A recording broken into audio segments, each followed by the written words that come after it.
Amitabha. After an unusually long day at work, Yana was ready to go home. Since it was still raining rather hard, she offered a colleague a ride so he wouldn't have to take the bus and then get soaked walking the rest of the way to his house. Even though she knew the route, night had fallen, and with the steady rain, she drove with heightened caution. As she neared an intersection, the light was green, and so she proceeded at her current speed. But as she entered the intersection, out of the corner of her eye, she saw a car on the cross street rapidly approaching the intersection. It was coming straight at her. In a split-second decision, Yana accelerated, hoping that the other driver would not hit her car where her passenger was sitting.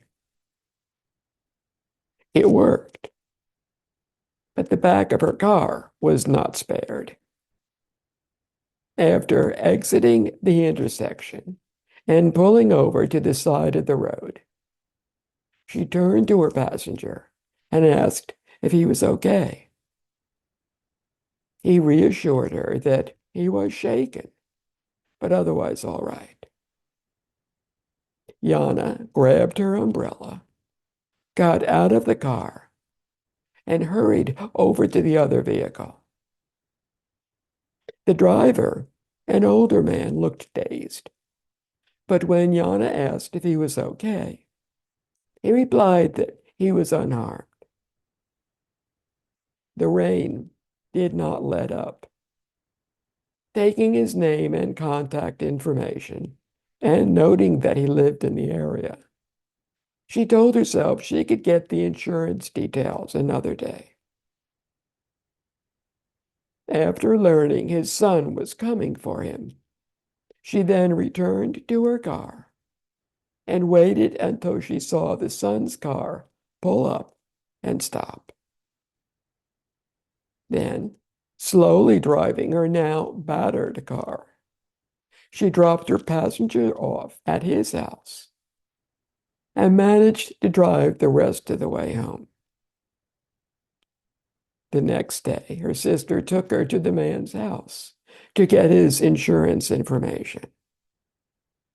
Yana was still angry. She wanted to know why he had failed to stop at a red light. He was accompanied by his son, who had helped him after the accident. The young man explained to Yana and her sister that his mother was seriously ill. As had become routine, his father had been with his mother all day in the hospital and was on his way home to get some sleep before returning the next day. He said that his father felt terrible about the accident. He had been thinking about his wife and was so exhausted from his daily visits that he didn't pay attention to the changing lights. As the son spoke, the older man kept shaking his head and apologizing softly. Yana thought about the night before. After the man had run into her and she had pulled over to the side of the road, her adrenaline-fueled realization of what might have happened had turned from horror to anger. Who was this idiot? And why had he run the light? Probably another driver who was paying more attention to his phone than where he was going. Why didn't he drive more carefully when it was raining and the wet roads were so slippery? But after listening to the son's explanation, she realized that it was not at all what she had imagined. In one of those rare moments of crystal clarity, she saw that all of her assumptions about the driver were wrong. The poor man was exhausted, not reckless.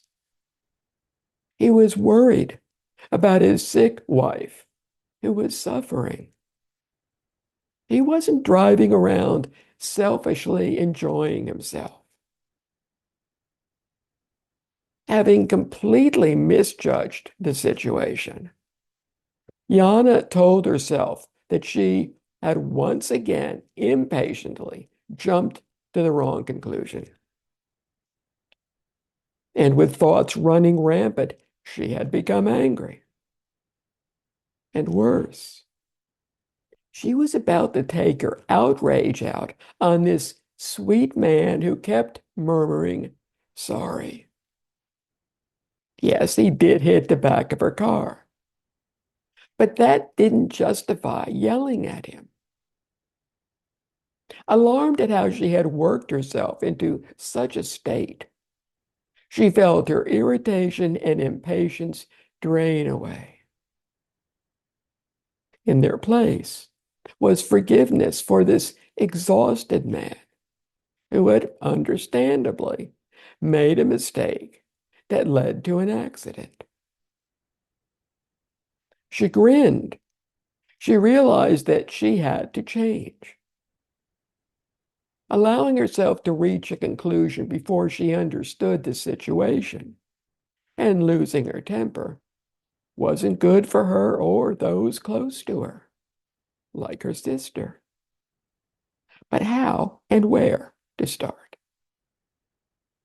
It's a good question for all of us to consider. We need to develop patience. But how do we do it? And how does it even work?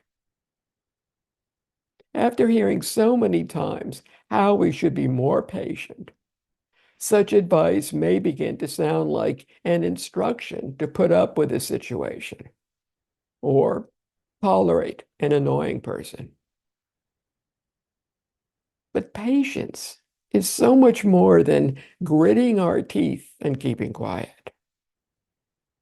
It's more than merely tolerating something or someone, because tolerance does not include respect and appreciation for other people. There can still be an element of disapproval in being tolerant. So although tolerance is better than disapproval, it is not as beneficial as patience. Let's take the example of someone yelling at us.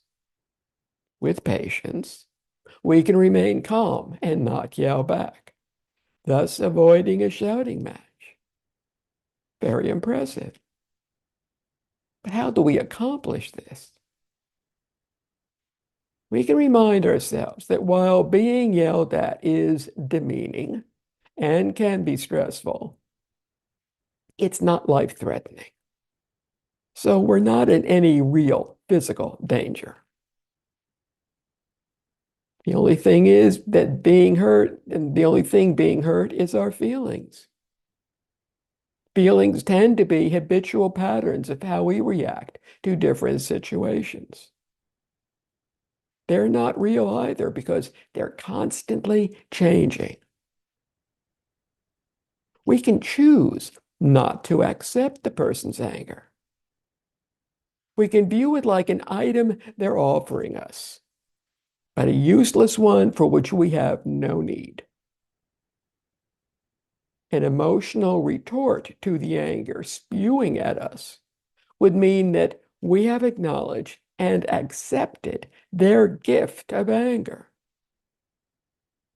We don't want any of it, but our rejection of this unwanted gift and how to decline it needs to be done calmly and thoughtfully, and done patiently without ill will. Once we begin to calm down, we can remind ourselves that the person's anger toward us is not because of something we have just done or something they think we have. So there's no point in being combative, in belligerently trying to justify our behavior and defend ourselves. The behavior in question was only a trigger. It's not the real cause, not the underlying problem. His anger is a karmic continuation of an ongoing disagreement that spans our lifetimes. The other person is simply responding to our having said hurtful things to him in the now distant past. So there's no need to cast blame because neither one of us remembers the original cause of the conflict all those lifetimes ago. And frankly, with the latest occurrence, both of us have contributed to allowing things to boil up again. The thing to focus on now is resolving the mutual bitterness. For this, we need forgiveness and patience. But if instead, in an attempt not to add fuel to the proverbial fire, we grit our teeth and clench our fists as we struggle to keep our arms at our side and say nothing, we will neither reduce our animosity nor manage to forgive the other person. The other person may feel like they've won this round, but with our repressed anger, we've set ourselves up to be the next belligerent party in the next round. The fire has not been put out. Forgiveness will be a non-event. The way to reduce animosity is to accept our role in an ongoing feud.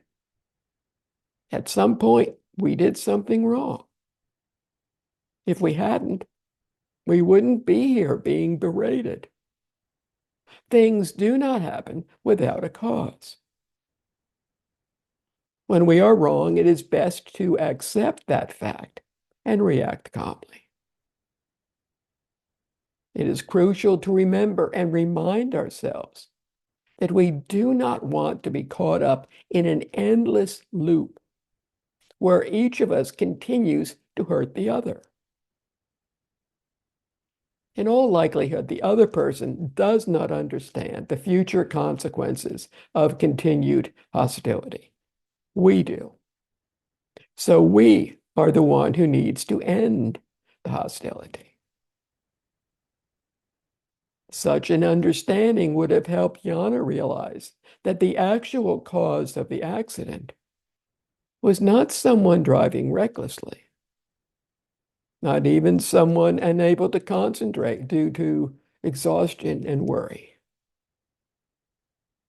The real cause lay in a previous life, in the distant past. And her actions in that lifetime played a major role in her accident in this lifetime. Fortunately, she stopped herself before expressing her anger at the man, which would have only worsened the karmic situation. What else is patience? It is understanding that because we have a physical form and a brain that dictates habitual feelings, we will often experience discomfort or displeasure. We're too hot or too cold. The sun is too bright or the day dreary. The server at the restaurant is slow. It's late, and our kids are still on their smartphones. Our coworker is again late for the meeting. The list can seem endless, as can our complaints. Patience means that we're okay with being uncomfortable because the temperature isn't what we like, and okay with a late meal a cloudy day, and waiting again for someone. We remind ourselves that these are no big deal. Such inconveniences and annoyances won't last forever or even very long. Besides, when we are impatient, we upset others as well. But by being patient, we give the gift of thoughtfulness. Being patient does not mean that we do not try to make the situation better. Since we do not know if what we try will work, we hope for a good result, but do not have expectations. We patiently accept the outcome, knowing we did what we could. Just wasn't meant to be. In essence, patience is the acceptance that arises from equanimity and understanding. There is no fussing or resentment about circumstances or people. Patience helps us understand that while there are things we cannot change, what we can change is how we think about them. Again, it's the two arrows of pain and suffering that were mentioned earlier. When we are hit with the first arrow of pain, whether physical or mental, we refrain from shooting ourselves with arrows of suffering. And we do so calmly and with understanding and patience. Amitabha.